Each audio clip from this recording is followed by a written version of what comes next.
Welcome to Keep What You Earn, your judgment and jargon-free zone for entrepreneurs of all levels. Get ready to learn how to scale your business, save money in taxes, and create a business that grows your wealth. If it feels like the financial side of business is like eating your vegetables, well, then think of this podcast as the ranch dressing to make the process a little more enjoyable. My name is Shannon Weinstein. I'm a CPA and business owner on a mission to simplify money and empower others through knowledge. I hope this episode inspires you to take action, but remember that the information we share is for educational purposes only and is not individual tax advice. Now that we got that out of the way, let's start the show.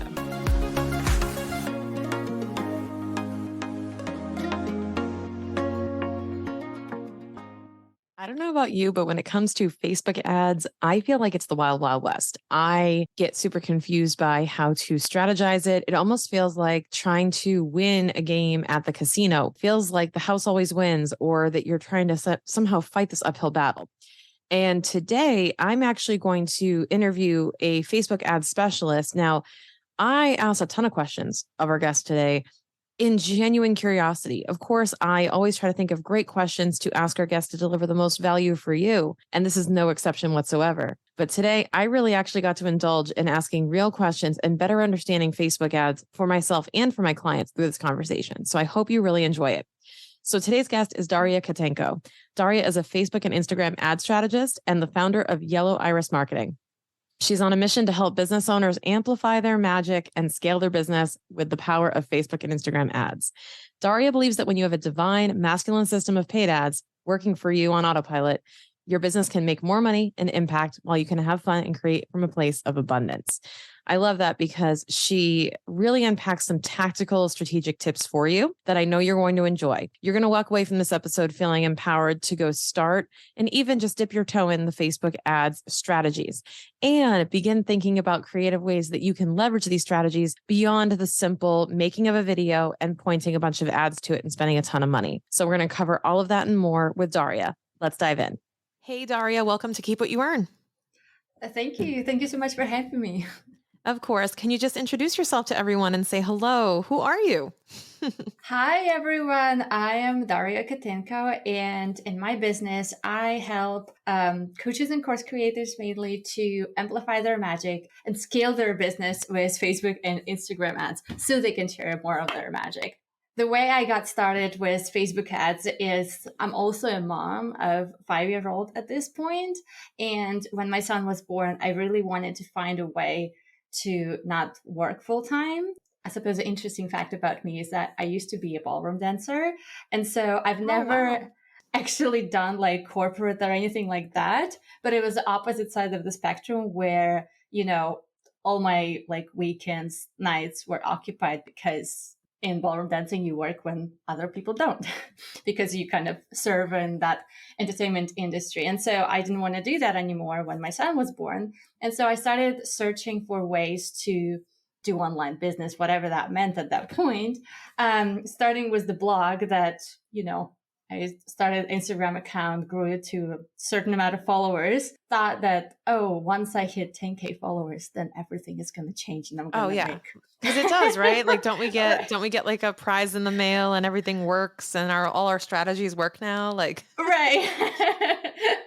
Spoiler alert, that didn't happen. I made like $20 from, a year worth of content. So then I was like, okay, how do I do this? And long story short, I actually had a friend who had a ballroom studio from my kind of ballroom days. They also ran that as a wedding venue and they wanted to have more clients. And I offered, hey, can I help you with social media? And with that kind of came of like, well, ads might be a great fit for this client. So I started just trying ads for them and that worked really well. And I was like, yay, I'm going to be ads manager for wedding venues. That's fantastic. Except for that was like early 2020. And we all know what happened then. Well, yeah, at wedding venues didn't exactly need ads managers at that point. Who knew, right? Like what an interesting thing. It definitely hit the wedding industry very hard. Yeah, no, it was definitely hard. And so I very quickly realized, okay, I do like ads. I am successful with that. I know how this thing works, but I probably need a different niche to dive into. And so now we're here. Amazing. So I would love to learn about the sort of the evolution of your expertise in ads because it feels like the wild, wild west for a lot of us. Like personally, like if you guys can relate to me, I'm genuinely asking these questions today. Like this is a great masterclass for Shannon. I am very selfishly interviewing Daria and I'm gonna be asking her questions like, I don't understand this stuff. I've never really done paid ads. I've done like paid posts or whatever. Like I've what do you call it? You pay to like Boost. boost it, right?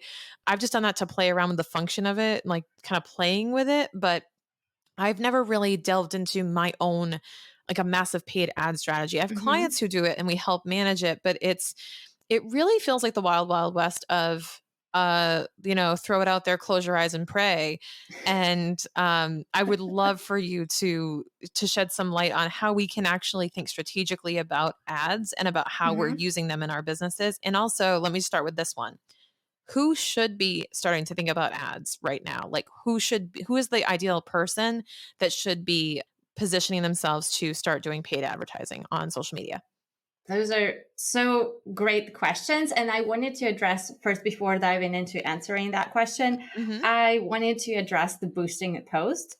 Oh, sure. This is so interesting because I know that boosting button is just so tempting. It's like just press me. I'm right here. Just press me. Yeah. And it's like, yeah, I mean, you think like, hey, I created this great post. I want this to be exposed to more people. It seems very reasonable and very rational to do that, right?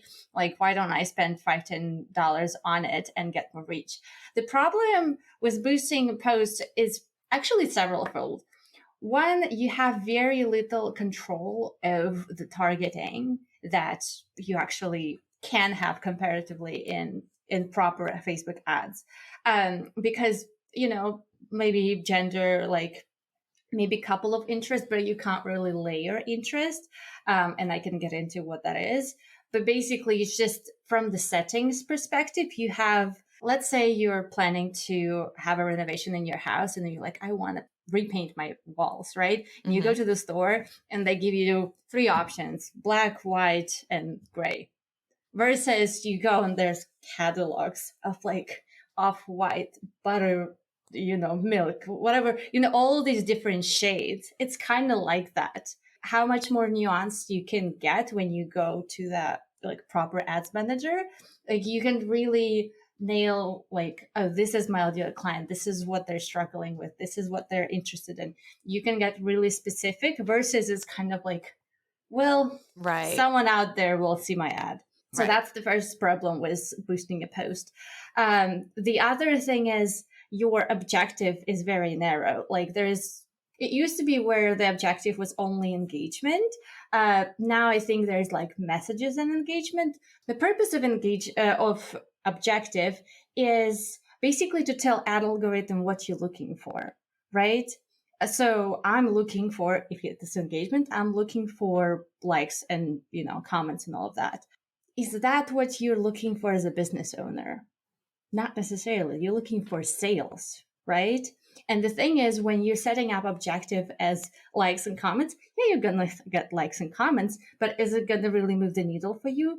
Not really. And so we have to be strategic with those objectives because that really either makes the algorithm your friend or your foe, so to say. Yeah. And so those are just some examples of why boosting a post is just not a great idea, because it just doesn't give you those options. Yeah, you know what that makes me think of actually, Daria? I'm picturing that, when you go to an arcade and they have that Hmm. machine with all the money that's like hanging off the edge and you're like, if I just put one more in, I'm going to win the whole thing. You know that game?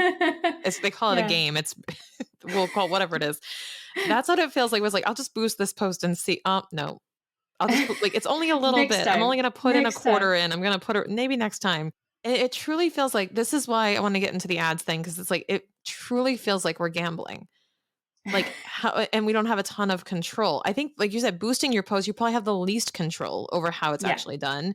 So that's probably the least likely you'll win, even though it's low commitment. It's also Yeah. low results. Yeah. So getting back to let's talk about who ads would be good for so our listeners can connect to, hey, that sounds like me. The first point when people start thinking about ads is like, I would recommend that anyone would first have some success in their business organically. I'm not talking about like 10K, 20K, but at least you know who they serve, you know who you serve, you know how you serve them, how you take them from A to B or A to Z, whatever, Mm-hmm. right? And then you also know that you can sell. Because it's one thing when people download a freebie for you, it's another thing where people actually pay you money and they're not like your relatives, right? Yeah. So having those three pieces solid, I think is very important before starting ads, because ads will amplify whatever you have, right? Let's say you're in a room of people, right? And you have 100 people and you talk to each person individually and they buy into what you offer. Then someone gives you a speaker, you speak to 100 people and they are likely to buy into what you're offering, right? But if you're talking to one person and you can't sell them, speaker, no speaker, not going to help.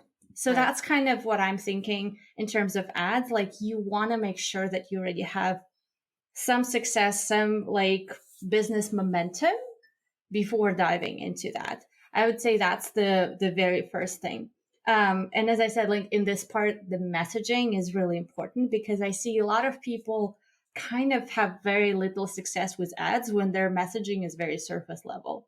It's like, oh, I help you get leads and sales. It's like, well, that's can that can describe anyone from like Facebook person, YouTube coach, podcast coach. Like that could be so many people, right? So we got to get more specific than that. We got to get really specific into who you serve, what that problem struggle is with, make them relate to what they're going through, and then yes, they will respond to ads.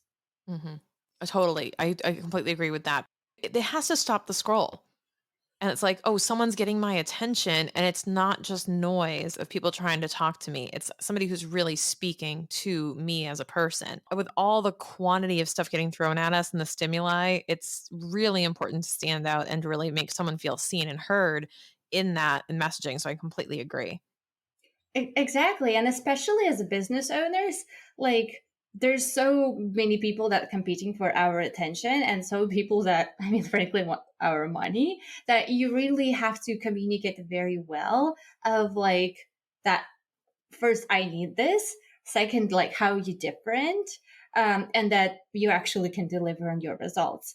And the other thing that I want to highlight about ads is that with organic marketing, a lot of times you will be talking to people who know you on some level, right? Maybe it's a friend of a friend, maybe it's, followers have been with you for a while, right? It's easier to sell to those people because they kind of forgiving, right? If some of your emails didn't show up perfectly, I'm like, well, okay, that's fine. Like they're not going to be hung up on that Right. versus when you advertising and you're advertising to a cold audience, which you can advertise to warm audience as well, but we can get into that in a moment. Especially when you're advertising to cold audience, like the moment that there is a disconnect, they're like, oh, out. They're gonna Yeah. scroll right past you. So you have to be really like dialed into that message and making sure that you have that connection really established.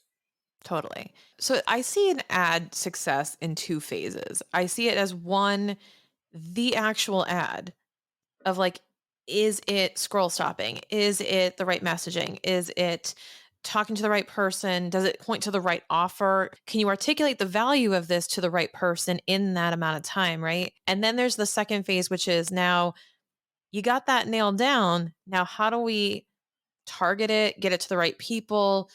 How do you evaluate if it's performing and how do you help its performance? This is like the wild, wild west side to me. I'm going, how do I then take, let's say my ad is great. How do I then like take it from great to selling and make sure it's in front of people's eyes? What are the factors and strategies to get that message out? I think to me, it all comes back to this mistake that I see a lot of people making with ads is that they approach ads as something different. Like, oh, this is my organic marketing. I do this organically. And let me create a new funnel, completely new offer, a mini course, whatever, and run ads to that on autopilot. And it's like, Mm, but then you're starting from scratch, right? And yeah. then yeah, it's going to take a lot of time testing because, as I said, you want to have that already tested before you run ads to that. The biggest advice that I would give to anyone who wants to make sure that they actually get return on their ads is infuse that in what's already working, right? If you have Instagram following and you love having conversations in your DMs with potential clients, run a DM ad, right? Invite more people to communicate with you in the DMs, maybe offer a free training or something like that, that would prompt people to DM you. But that infuses that in the already system that you know is working, Mhm. and you know that you're good in the DMs, for example, right? You're great at this conversation. So it's playing to your strengths rather than your weaknesses. And then you can kind of like, that's a starting point, and then we go from there. Because what I see a lot of people struggle with ads is when they're like, okay, I'm going to create this new funnel that is not tested. Then, okay, we're getting leads, but these leads are not converting into clients. But then it's like, if you haven't that tested organically, you don't know, is that the wrong targeting? Is that the funnels that not converting? Is that the messaging that not connecting? That it's just, if it's not tested, there's even more like question marks of like, we don't know what's not working, right? Right. Because with anything, like you want to test that first, because then you know, okay, funnel is working. It's just the ads that are not connecting. Then it's okay. Well, maybe we need a slightly different targeting. How do you recommend folks? At least I've had this with past clients, I've had this with current clients. It feels like they have to really take a chance on a big investment a lot of times Mm-hmm. to see, like, it's kind of this thing, this catch of, well, if I want to really see how the ad does, I have to pour a lot of money into it just to find out if it works or not. How do you recommend people navigate the upfront investment and commitment of paid ads and kind of maximize the success with that, or at least the feedback they get? Like, is it possible to invest a little bit to try something, or do you really have to go a little bit deeper in to get really good feedback? Yeah, such a great question. Because I think a lot of times, yeah, there is this catch in the ads industry that you don't really want to do this alone because it's very tech heavy, and really as time goes by, as it only becomes more tech heavy, not less. And so you do want to have someone by your side that will tell you, hey, this is the objective you want, or this is the audience you want, all of that. But then if you hire ads manager full time, of like on a retainer basis, then we're talking about, multiple four figures as a fee, plus probably multiple four figure in the ad spend, which is a starting point that not everyone can afford. Let's just put it that way, right? Yeah. And then it's like, well, how is someone who already has some success and wants to accelerate, like how do we go about navigating that gap? Right. Right. So this is where I really would recommend people get started with someone. So this is kind of why I started offering, on top of my retainer services, an ad intensive, where I just walk people through setting up their first lead magnet campaign, and then we can tailor it to their audience, to their offer, create ad for them, all of that. But then they can manage it themselves, because the truth is, when it comes to something simple like a lead magnet campaign, it doesn't have, like, you don't have to pay me 4 figures a month to manage one campaign. Like, you don't. Right. It's not in your interest. It's not in my interest, because I want to make sure that you get, the full return on everything. So I think that's kind of can be a great start for people, is a simple lead magnet campaign to grow your email list. Yes, it's going to be of a longer term investment in terms of, people who are usually on your email list, they're not going to convert tomorrow. I mean, they can, but statistically, that's not the case, right? It might be more preparing for like a launch that you have 3-6 months down the line, things like that. But it's a fairly low investment, because you can get away with spending $20 a day and still have those consistent growth in your email list. Because I know a lot of people just struggle with simply growing their audience, because, we can post online so much, but then, we're putting so much effort and we're getting what, 2 subscribers a week at most. It's like, and it feels very frustrating to people, because it's like, I'm just working so hard on creating this content and seeing very little return. So I think that can be a great starting point, but also a very low cost starting point. Yeah, I think that we have to also think creatively about the call to action we want the viewer to take? So it's, do you want them to subscribe to your email list? Do you want them to buy something? What is the level of commitment you're asking for? And does your ad convey like what you want them to do and everything like that? What you just provoked in me was a question of, so low ticket and high ticket, right? So maybe low ticket might do better with paid ads depending if you're going for volume, and with a cold audience maybe. But I would love to know your thoughts on like low ticket versus high ticket, how your strategy changes. And if you recommend that, let's say, for example, if it's a high ticket offer, would you rather have someone point to a lead magnet with their ads that then nurture into that high ticket? Or would you rather they put the offer out there? What do you think are the best strategies for low ticket versus high ticket sales via ads? Well, I think generally speaking, honestly, high ticket does better just because the thing about low ticket is that a lot of people see these ads for like a $27 pocket product or whatever, and they think, oh, this is how I should get started with ads. But a lot of times we don't realize what is going on the back end of that. All we see is that first ad, but a lot of times it's going to have an upsell, it's going to lead into a bigger program of like 5K, 10K, sometimes even higher than that, right? And so from the ads perspective, a lot of times on the front end of that, for that low ticket, you're gonna at best make your money back on the ad spend. Like you at best you're gonna break even, but a lot of times actually people lose money on that. Wow. And then they make money by selling those things on the back end. But when people see that, they don't realize that because they don't have the whole picture. And so then they're like, well, I'm just going to sell this $47 product. And then they lose money and like, well, what's happening? And the thing is, with, high tickets, actually easier to make your money back because, let's say you're selling that $47 product and you're paying, I don't know, well, $50 per lead. Even if you're making some money and paying $30 per lead, right? Imagine you're paying, I don't know, $200 per purchase for that, I don't know, 5K offer. Like still the return is so much greater than that, right? Yes, Right. it's going to be more expensive per purchase, but relatively you're getting way more return. And so I think that's just this numbers game, And in terms of specific strategies, a lot of times, when we're talking about ads, is first attracting those people. Yeah. So with the high ticket, yeah, you wouldn't just put out there, buy my 10K thing. Like Yeah. that's not quite how it works. Right. A lot of times you can either have a lead magnet, and a lot of times you can take that lead magnet and redirect people to a Facebook group, for example, and then you're nurturing people in that Facebook group, and maybe you have launches every quarter or something like that. And this is a great way to utilize ads without massive like structures or systems, because you can have one ad with the lead magnet that directs people to Facebook group, and then all you do is show up in the Facebook group consistently, go live, all of those things. But then you can have investment of $20 a day in Facebook ads, fill out that group, and then kind of go from there. That's really interesting. And now you got me thinking about like my brain was just in this zone of if I'm going to put ads out there, it's got to be for an offer. And the call to action can be something that's free.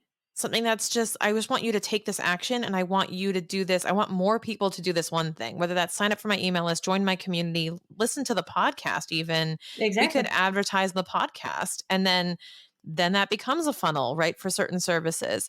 And now they hear the ads on the podcast, or now they hear the monetization going on there. That's a really interesting concept of like, well, where are the ads pointing them to? And then what is your customer journey from there?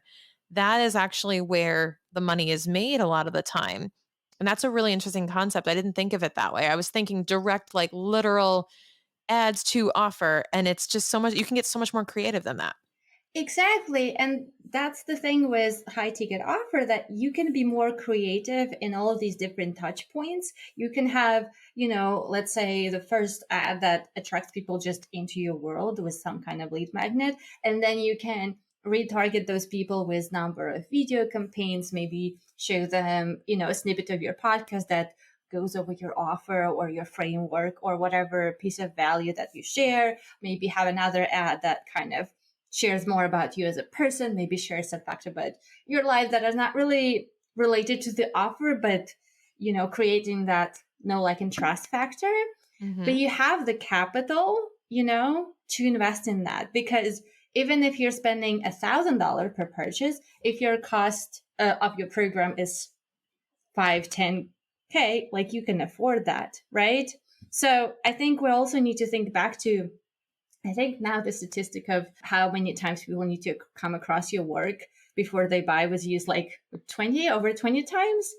Yeah, something like that. It used to be it was 7, then I heard 11, and it just keeps going up. It's like Yeah. 15, and now it's 20, so Yeah. a And lot. I mean, it does make sense because we're just bombarded with tons of information.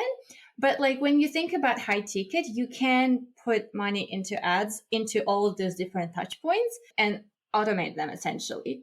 With the low ticket, like, you just don't have that capital. You're one of, you're very limited because you obviously still want to make money on top of that, right? Right. And so that's why low ticket is like, it's hard, especially if you don't have anything on the back end. It's kind of challenging. So this is really interesting. That's like okay, so that's when we're putting ads out there.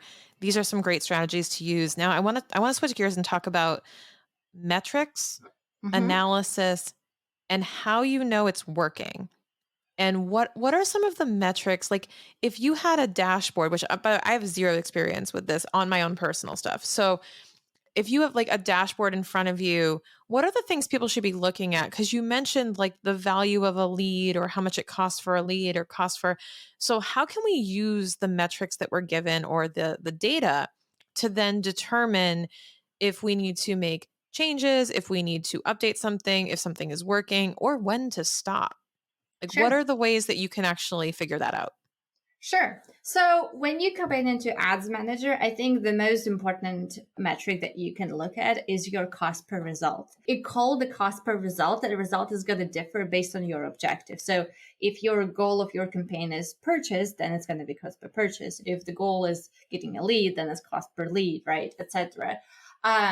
And so if we're talking about something like a email list building campaign, right? Especially I would recommend people going through a lead form inside of Ads Manager, which is really great way to not having to build your landing page for your lead magnet, and B, have a iOS update proven campaign, because that kind of introduced a lot of changes which we can also talk about. For that kind of campaign, you're looking at $5 per lead or less, depending on your industry. That of course varies a lot, but roughly you want to have $5 a lead. So when I'm saying, okay, if you spend $20 a day on this email building campaign, you can roughly expect 4 leads a day.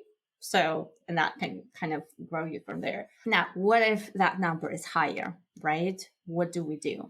Well, then you kind of start digging into what's wrong, right? And a couple of important indicators is, one is your click-through rate. So that will show up as a CTR in Ads Manager. And that is, out of all the people that saw the ad, how many actually clicked on the ad. And you want this number to be around 1%. If it's like 0.8, 0.9, that's still good. If it's like 0.5 and less, then okay, that tells us that the creative, the image or video of your ad is not really engaging. So people are just not responding to that. So then you can, okay, that's not, people not responding to that. Well, let me just try different images, maybe different text, maybe. So it tells you that the ad itself is kind of not connecting. Okay. Trying to think what I'm trying to find the balance of not overwhelming people with too many metrics. That's okay. They're used to me talking about KPIs all day, but so it's looking at these types of metrics and understanding your cost per, right? Because that's how much you're spending to gain the traction that you want. What about the level of commitment, right? So if you pour in, this is a genuine question. If you pour Mhm. in a certain amount of money and you're like, oof, that's not working. Like, can you terminate the mission? Can you say, yeah, no, I don't want to spend any more on this? Or can you, like, is there a certain amount of like non-refundable commitment that you're making to your ads if you realize that after like a certain amount of time that they're not working, that you can then switch, pull, change? Like, how much Right. flexibility is there?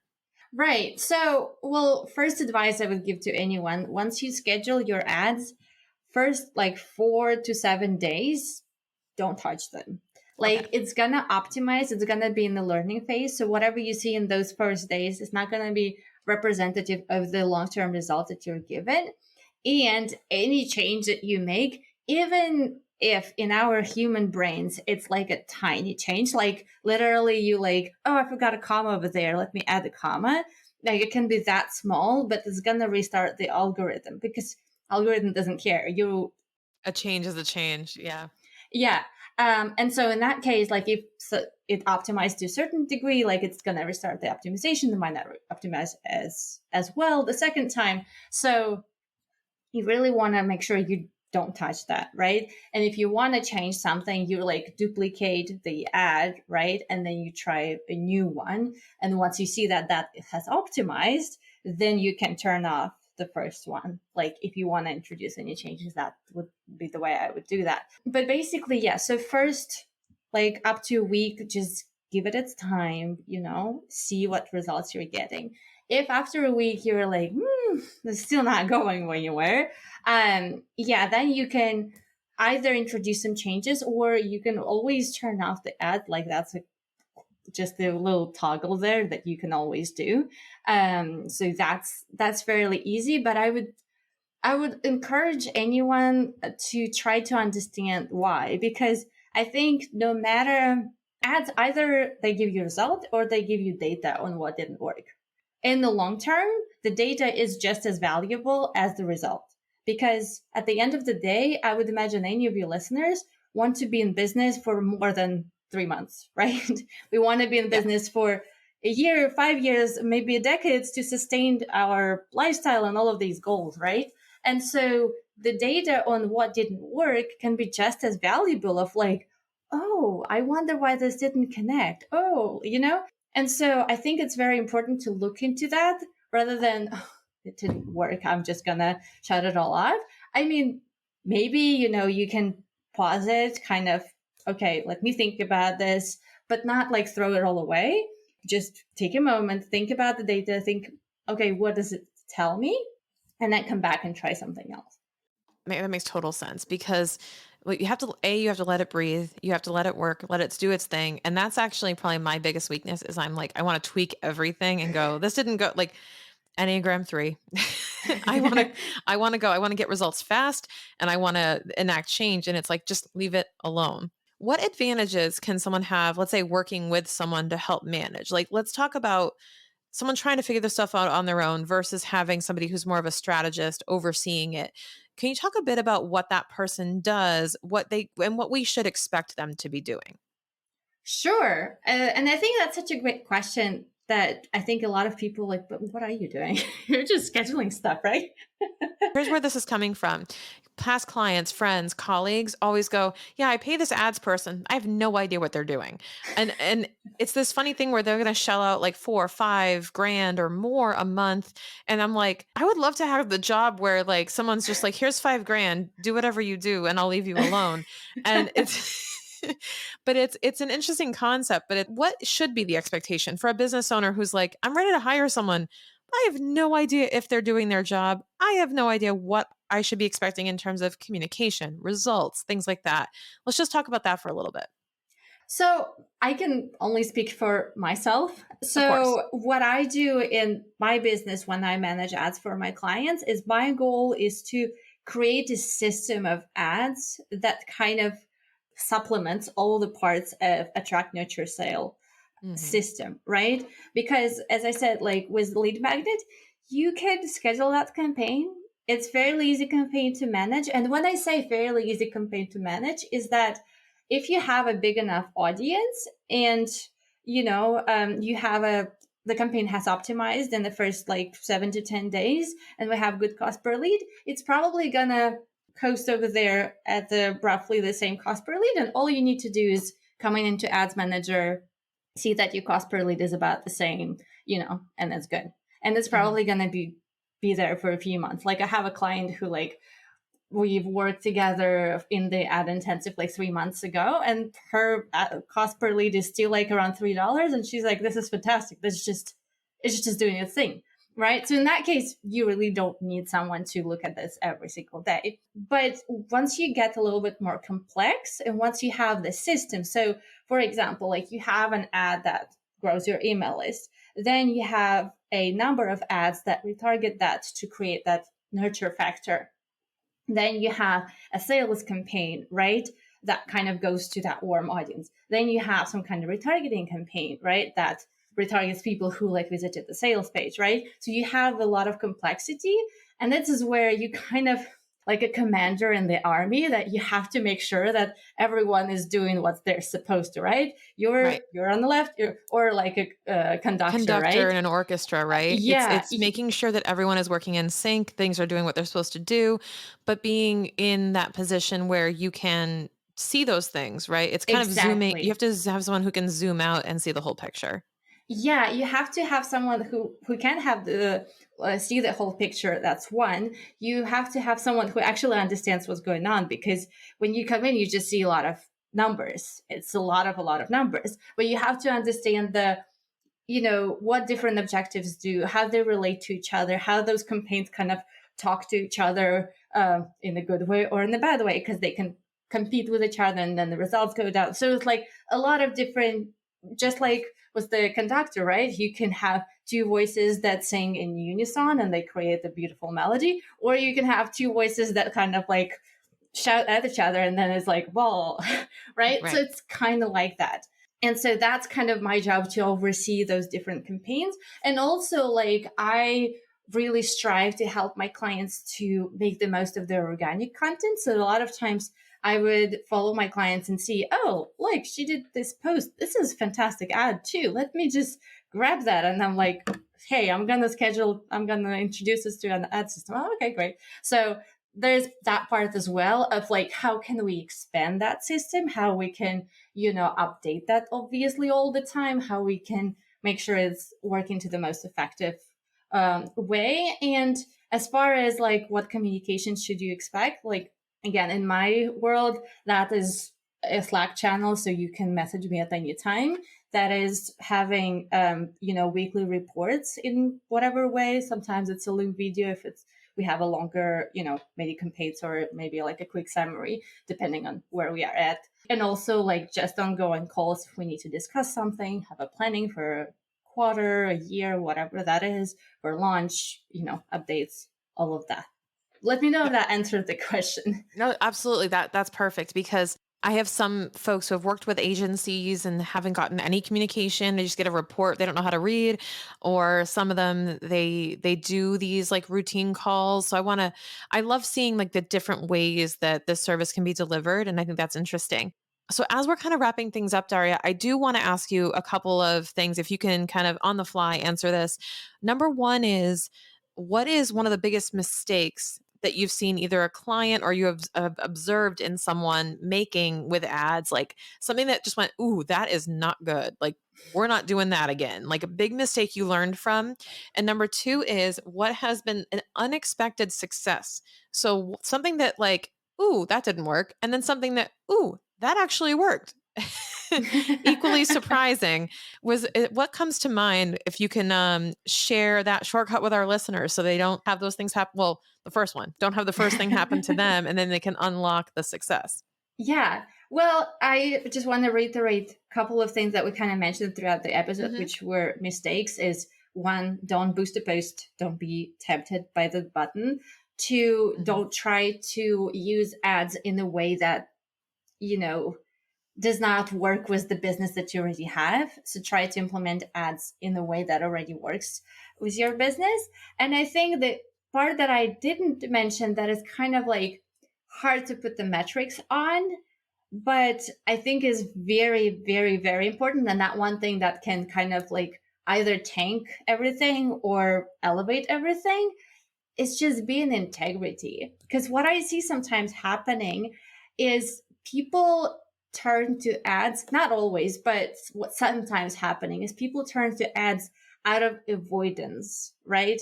They're like, I have hard time selling. And it's often happens subconsciously. It's not like they're consciously thinking about it, but maybe they have some like money blocks, or like they really have hard time selling because they feel like they're, I don't know, taking money from their followers, whatever their mindset is.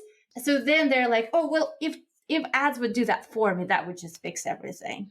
And it's like, no, you can feel it. You might hire the biggest ads expert and they can write copy for you. But if it's out of integrity with who you are, it's just going to be felt. Like, I don't know how, I can't explain you how that's felt, but it's, people are going to feel it and it's just not going to connect. And the same on the other side of the spectrum, like you can have, maybe not as effective of an ad, but if you're in integrity with your community and you're really, so like I have one client who, she uses a lot of, I suppose, flowery language that sometimes like someone with an analytical mind would read and like, what is this? Like, this just doesn't make any sense. Yeah. Because, we're talking about, magic and this and that and feel, and like on the surface, sometimes it's like, would this even work? Like, I don't know.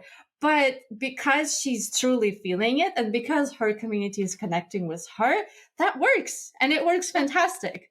And for a lot of audiences, it wouldn't, but for her audience, it does. And so I think it's, yes, follow the best practices, but make sure that you're staying in integrity with who you are and what you believe, and have this, like, find that inner calling of like, I want to serve the world with this, and then use ads to support that, and they will work. I love that. I think it really makes sense to hone in on that point that with anything, whether it's money, whether it's health, wellness, fitness, or Facebook ads, what works for you won't work for others. What, specifically the tactics. So if you carbon copy someone else's ad that's blowing up, it ain't going to work for you. It's not in your voice. It's not in your integrity. So you can try, copying. I love, don't get me wrong. I love getting inspired. I love finding out like, what can we pull from these people? What is working and why is it working? But without the literal copy paste, because it just will not hit the same way. Right. Exactly. And I agree with your point so much, because like we can go out there and see the different ads copies, and I do that all the time, just, okay, what's people are doing, what is working right now, how can I get inspired? But then you have to take that in and kind of rework that inside of you. And it's like, how can I use that in my voice, in my business, in my messaging, in my structures, all of that. And then you come up with something new. Right. But it's very different from just copy pasting and then it's like, oh, it didn't work. Yeah, like of course it's not going to work. It's not you. You have to use Exactly. it. You have to make it work for your audience. So Daria, I love this conversation. I am getting like jazzed up about Facebook ads now and ideas on how we could use it in our business, and I'm sure you are too listening. So what can we do to dip our toe in to find out more about running our first campaign or to learn more about working with you? Absolutely. So, well, first of all, you can follow me on Instagram at ads by Daria. I share a lot of tips, mindset shifts about ads, like all the things, the thoughts about ads, everything there. And then I also have my free training on how to replace your organic marketing with paid ads, alongside with my offers and the ad intensive that I mentioned before. You can find all of that on my website, which is yellowirismarketing.com. Awesome. Well, make sure we link all of that in the show notes for sure. And make sure we're thanking Daria for her time and all of the expertise she shared with us today and sharing on social media. Snip a little screenshot of this episode, watching or listening to on any platform you have on your phone there, and share it on social media. Tag both of us. Daria, again, it's ads by Daria, right? Mm-hmm. That's your handle on Instagram. Mine's at Shannon K. Weinstein. Make sure you're thanking Daria for her time by sharing your biggest takeaway. Share something that she taught you today that you can then spread to other entrepreneurs so we can spread more knowledge online about this topic. So thank you so much, Daria, for joining us today and spending your time. Thank you so much for having me. It was so fun to chat with you.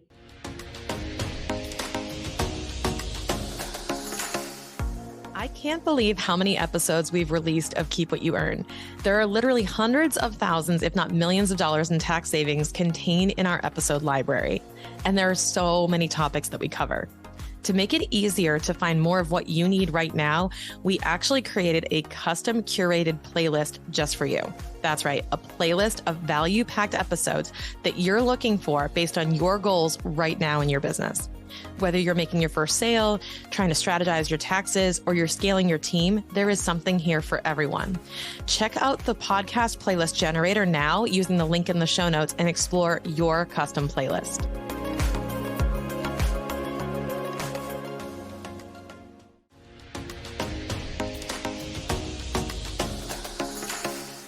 Thank you so much for listening. If you enjoyed this episode, please leave a rating and review on your podcast platform. This small action goes a long way for podcasters to get our message heard by more business owners just like you. Be sure to check out the show notes for links to information about our guests and ways to get in touch with me. We'll see you on the next episode.